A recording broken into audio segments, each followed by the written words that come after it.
You walk into rooms asking to be accepted before anyone has spoken. Your posture leans forward. Your face offers reassurance before it is required. You smile to soften moments that were never hostile. You agree even when something inside you resists.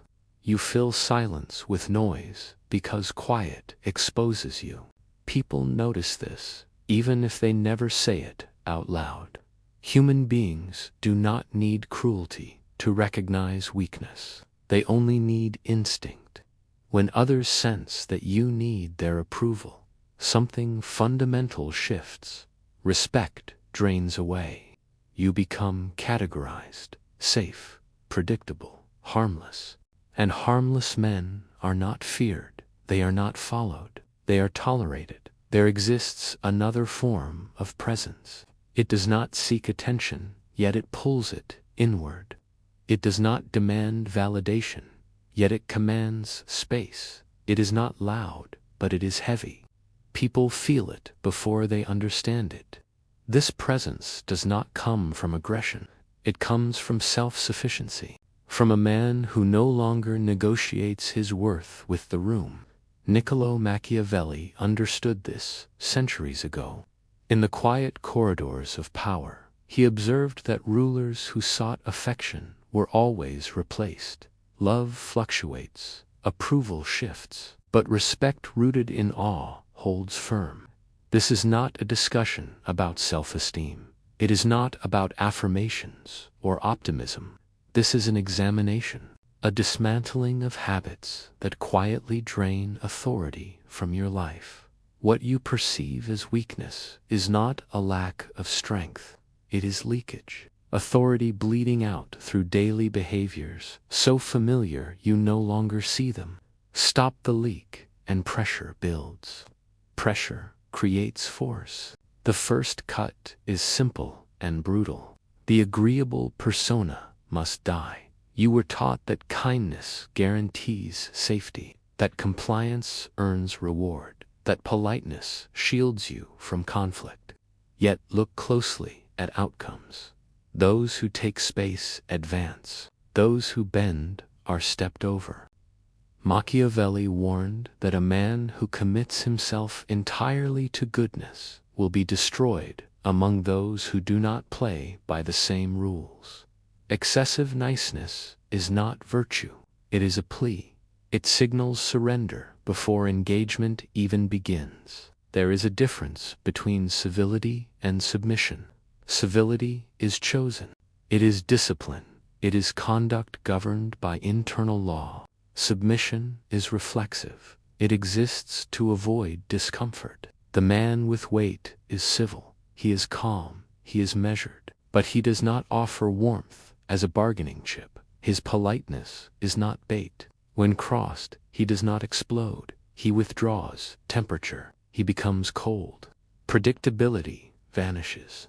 Unpredictability is where psychological gravity forms. Observe how often you smile when there is no joy behind it. How often you laugh to smooth tension that is not yours to resolve.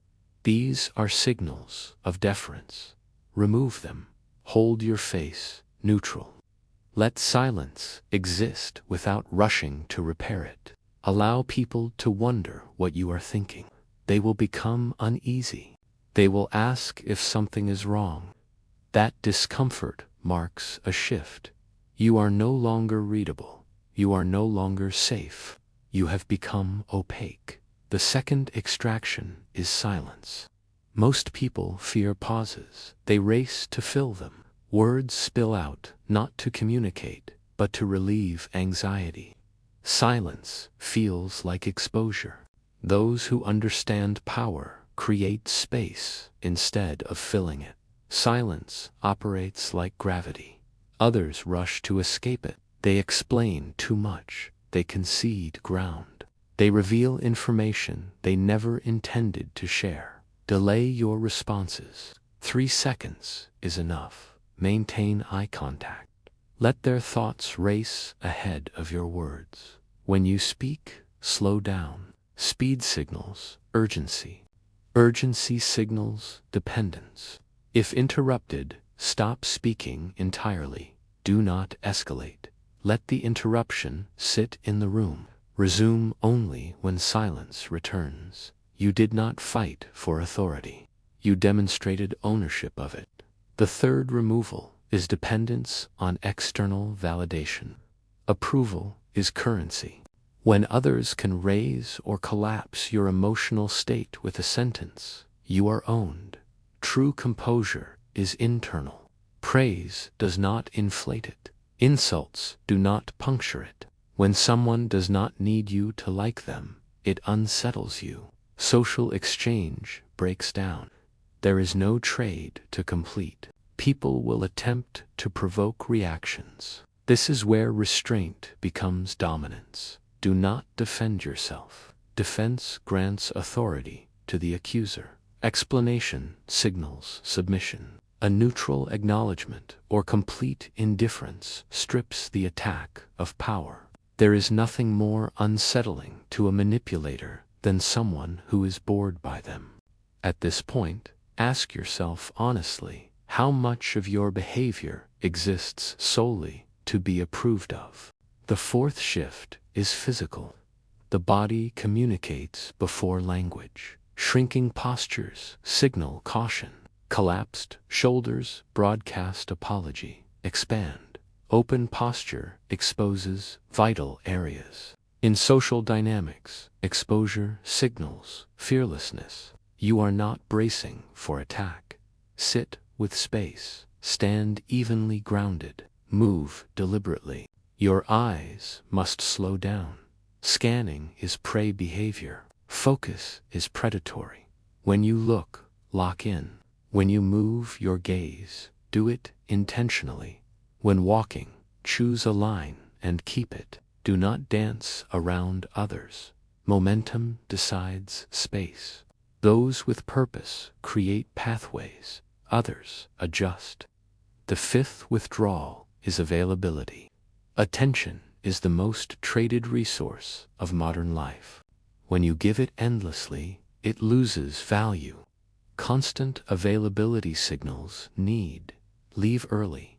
End conversations first. Create absence. Do not explain your exits. Explanation invites evaluation. A simple departure asserts priority. Scarcity generates curiosity. Curiosity generates weight. Keep your inner life guarded. Oversharing dissolves mystery. Mystery sustains authority. The sixth foundation is competence.